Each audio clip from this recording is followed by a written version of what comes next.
I would like to ask you to think of the word eavesdropping. Eavesdropping. We've heard of that word, listening in on a conversation that others are having. Have you ever thought of Scripture as an invitation to eavesdropping? Well, today I'd like to ask you to do that. Think about what's happening in the passages that we have read from Deuteronomy 30 and from Matthew 5. In the excerpt from Deuteronomy 30, we are eavesdroppers. Moses is delivering his final message to the people he led out of slavery in Egypt to freedom. We are eavesdropping as Moses urges his community that their future prospects, whether they succeed or fail, live or die, be blessed or cursed, will be determined by whether they love, obey, and remain faithful to God. We are eavesdropping, as Moses says to his people, if you obey the commandments of the Lord your God, by loving the Lord your God, walking in his ways, and observing his commandments, decrees, and ordinances, then you shall live and become numerous, and the Lord your God will bless you in the land you are entering to possess. But if you are led astray to bow down to other gods and to serve them, I declare to you today that you shall perish. We are eavesdropping, as Moses says, I call heaven and earth to witness against you today, that I have set before you life and death, blessings and curses. We are eavesdropping, as Moses says to his people, choose life so that you and your descendants may live, loving the Lord your God, obeying him, and holding fast to him, for that means life to you. Eavesdropping on Moses. Eavesdropping on Israel. And if we eavesdrop long enough, we become part of the conversation. You understand, one cannot eavesdrop for long without hearing oneself caught in what we overhear. That's why it's so dangerous to eavesdrop. We may hear what we don't want to hear. And then in the passage from Matthew chapter 5, after we have read about Moses and eavesdropped on Moses, saying that the future of our community turns on whether we are righteous people, in Matthew chapter 5, we become eavesdroppers on Jesus. Hello.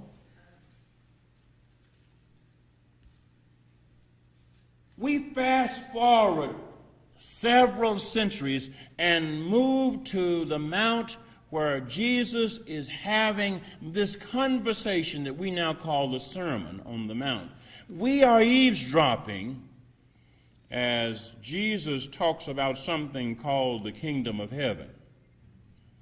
At Matthew 5:20, Jesus has told the people, for I tell you, unless your righteousness exceeds that of the scribes and Pharisees, you will never enter the kingdom of heaven. Hello?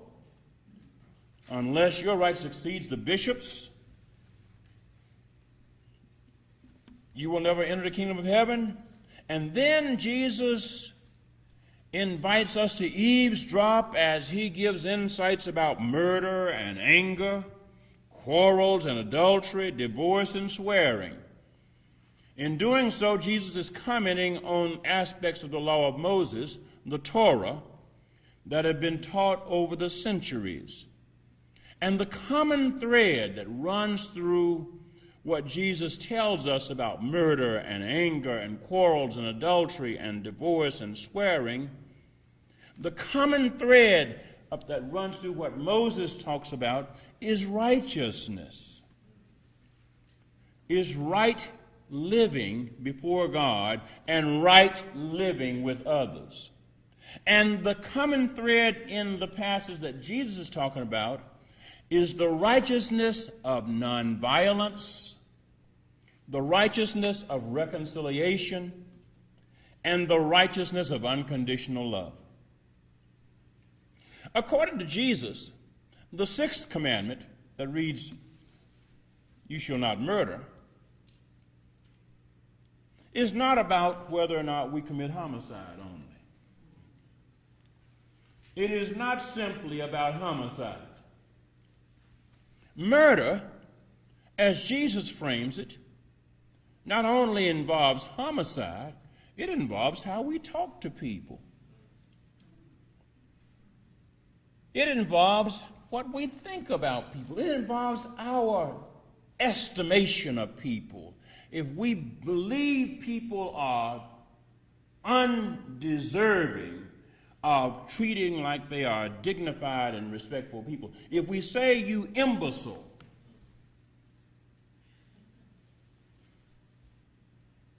hello, "You knucklehead," hello, we commit murder because we literally treat the person as subhuman. We dehumanize the person by speech. Murder by speech. Murder is a crime of violence. And what Jesus is talking about here is not simple homicide. Jesus is talking about violence. And he says, we murder people by our violent words and our violent thoughts, as well as by our violent acts.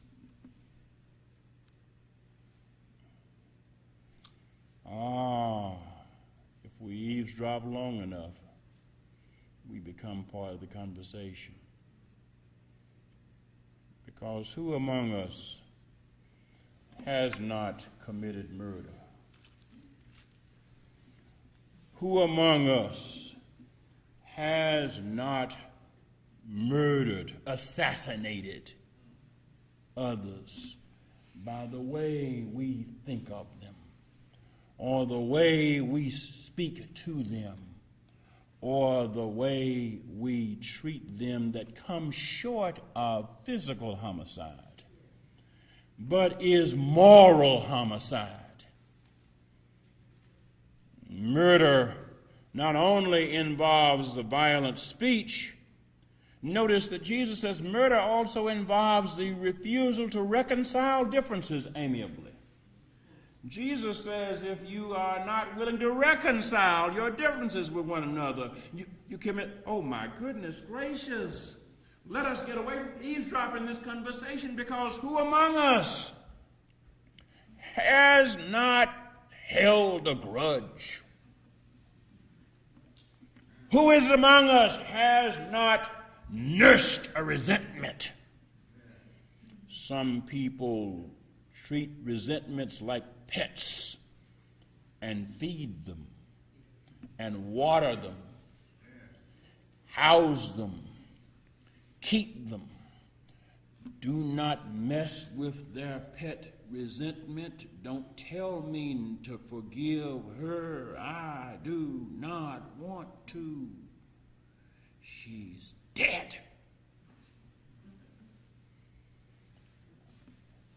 Jesus says the sixth commandment that Moses gave that Moses was telling the people in Deuteronomy 30, you better keep all that.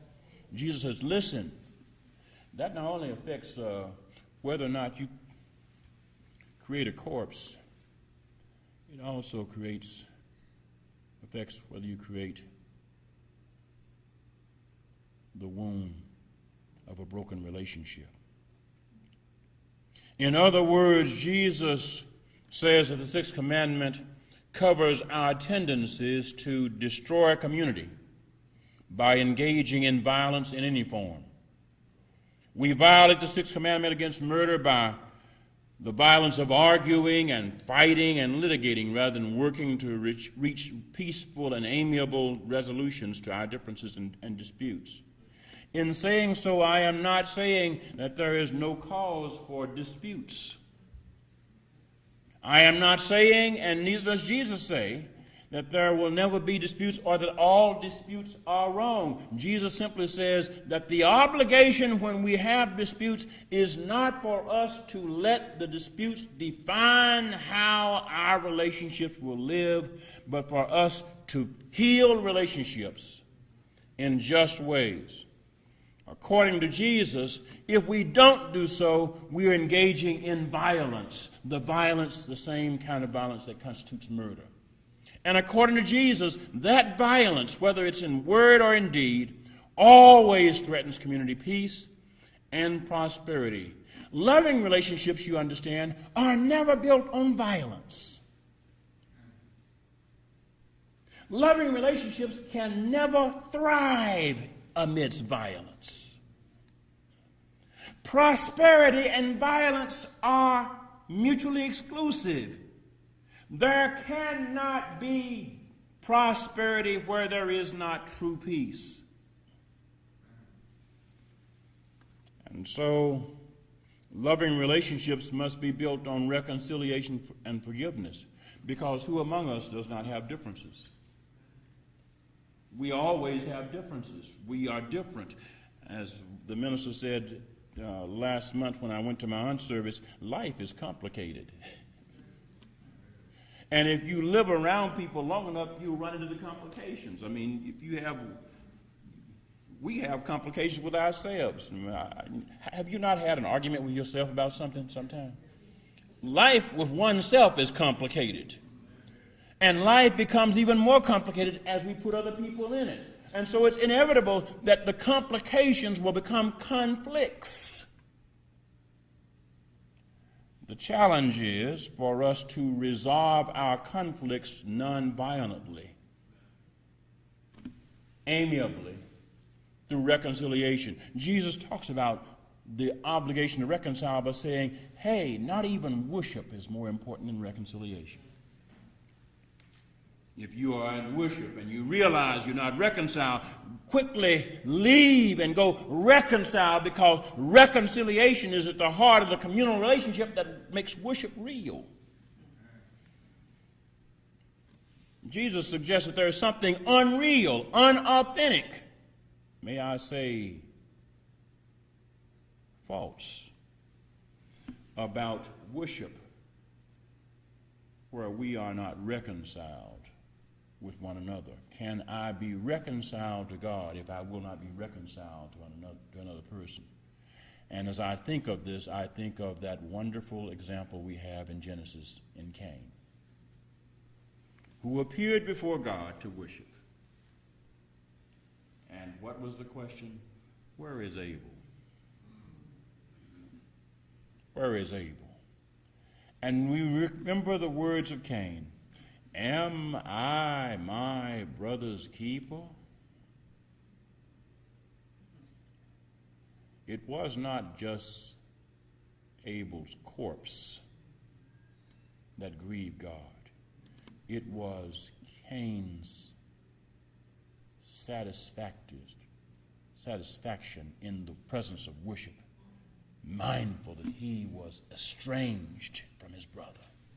Well, the violence that Jesus talks about in connection with the issue of murder implicates us all. We all become murderers, don't we? In order for a covenantal community to happen and thrive, Jesus says we have to view other people as God views them. Our differences, whatever they may be, must not define the limits of our love for other people. And what Jesus said about the sixth commandment was very different from how the commandment had historically been used and understood. Jesus set the bar higher. Jesus called his audience and us as eavesdroppers to higher ground. Jesus says our tendency toward violence, whether in word or deed, always produces an ominous, a poisonous, a lethal threat to others and to relationships with others. And so Jesus calls us to higher ground of reconciliation and love. We need to be called to higher ground. We think about the killing of Trayvon Martin by George Zimmerman. We think about the killing of Jordan Davis by Michael Dunn in Florida. And those killings are just two examples that prove the point Jesus made. Trayvon Martin and Jordan Davis died because of violent attitudes in the minds of their killers.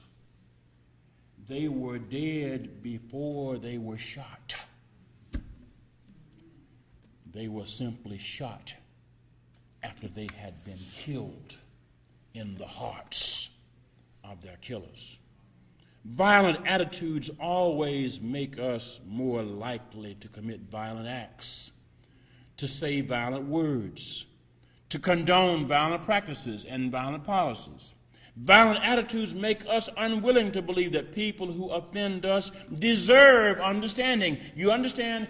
It is that violent attitude that makes me unwilling to forgive.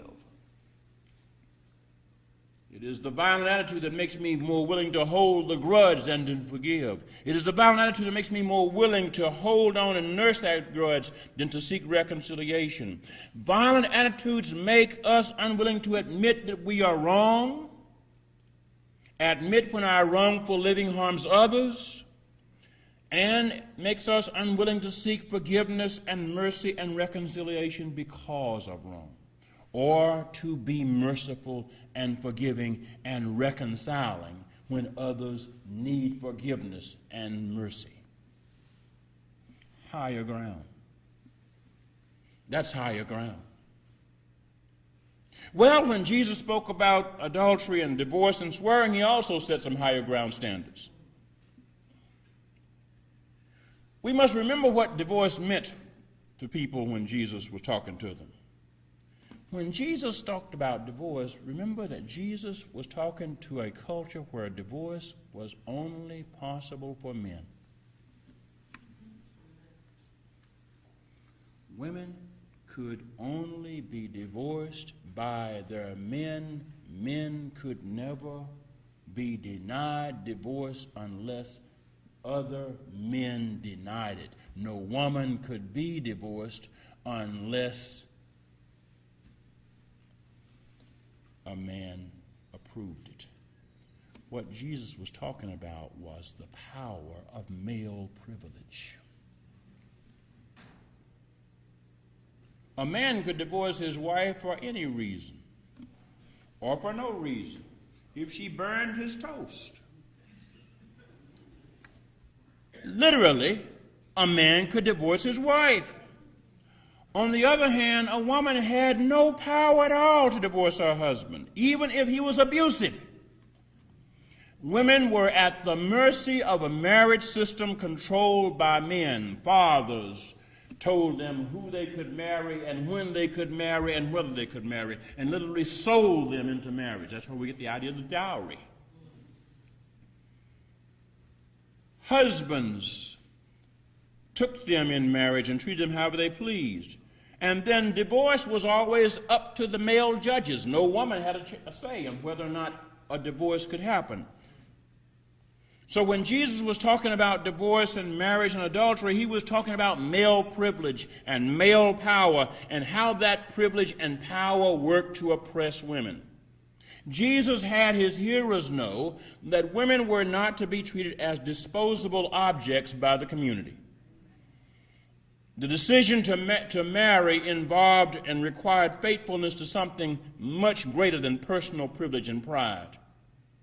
Desiring a marriage for trivial reasons was a breach of faith, was adultery. Now, Jesus wasn't just talking about sexual encounters. Jesus was talking about faithfulness in relationship, and said that if I dissolve a relationship in marriage for a reason that has something to do with anything other than faithfulness, I'm being trivial.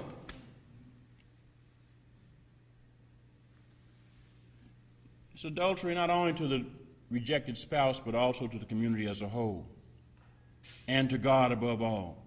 And notice what Jesus said. Jesus said that any person who acted like he was free to treat a woman as he pleased was putting that woman in a position of adultery. Jesus was saying, you can't dispose of folks at will. Women are important and valuable. In other words, Jesus was turning the tables. We overhear Jesus and we realize that Jesus sets the standard real high. His higher ground standard involves more than having the power to engage in an extramarital affair. It involves the humility of being faithfully loving and attentive and solicitous and forgiving. Marital faithfulness involves treating a spouse as an equal before God. It involves refusing to use conventional notions of hierarchy and privilege and power as instruments of control, not just because you can. In other words, Jesus set the standard for marriage and for relationships in families higher. And then he goes from marriage and divorce to talking about swearing. During that time and throughout the centuries continuing to the current time, people use oaths to affirm what they said was the truth. An oath was and remains a legal tool aimed at warning a person to speak the truth. Now, the oath is not truth. The oath is not proof of the character of the person who's speaking. Swearing doesn't make what someone says true. I don't care if you swear on 500 Bibles. What one says is not true because you swear it to be true. It is true or not true because of whether it is. And if I can draw from an old song, is you is or is you ain't true. That is the issue. And so Jesus says, get your head out of the notion of perjury. That's a legal term. Just like Jesus says about murder, get your head out of the notion of homicide. That's a legal term. Jesus says, focus on speaking the truth at all times and not whether or not you have an oath to hang it on. Jesus basically says we should honor our promises and our commitments because we honor truthfulness. That's higher ground righteousness. Because it points us toward a notion that we shouldn't use oaths, either by invoking divine authority or something else, as a way of bootstrapping our character. You understand, if you're a liar with or without an oath. It doesn't make any difference where you, and so by invoking divine authority, I swear by God, I don't become a more virtuous person. I just become a more gross liar. If we are not faithful to the truth, swearing an oath is simply a way to conceal our misrepresentation. It is a way to conceal our mischaracterization. It is a way to conceal our outright falsehoods. Moses and Jesus are telling us that righteousness involves higher ground living that goes beyond satisfying legalistic notions about murder, adultery, and perjury. Righteousness involves how we handle power and differences and conflicts and privileges and promises. If I will not keep my promises, I am not righteous. If I will abuse power, I am not righteous. If I will not treat people lovingly, I am not righteous. If I hang on to grudges, I am not righteous. According to Moses and Jesus, the future of any community doesn't depend on how many people are rich. Hello, Wall Street. It doesn't depend on how many people are powerful. Hello, Pentagon. It doesn't depend on how many people are famous. Hello, Hollywood. It depends on whether we'll keep our faith with God, whether we'll keep our faith with each other. Our future depends on whether we choose to live faithfully and lovingly with one another, even when we differ and disagree. Our future depends on whether we will reject violence and embrace peacemaking and reconciliation to handle our conflicts. Our future depends on whether we will keep our promises and honor our commitments and respect and protect those who are different, even when we can get an advantage by getting out of our word. Even when we can take advantage of those who are weak. Notice that when Jesus was talking about divorce, Jesus was saying, hey men, even though you have the social and the personal and the political power over women, you cannot use that power to define your relationship with women. Righteousness, living for God, involves living that is defined by love and truth and justice and peace in every relationship. And this is what I mean by higher ground. And the truth of the matter is, we all want higher ground. We want people to treat us on this higher ground standard. We want people to treat us with a higher ground standard that lets us be forgiven as opposed to being beat up on if we're wrong.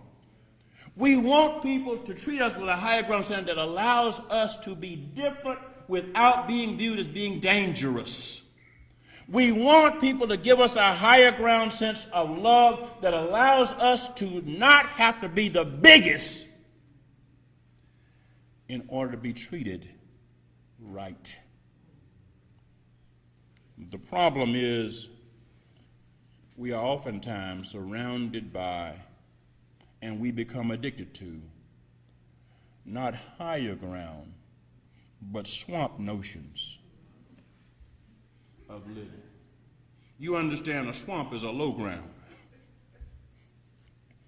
We oftentimes sink to swamp living, where we decide who can go lowest to get our way. You notice how usually conflicts begin with one slight and it goes downhill, headed toward the swamp.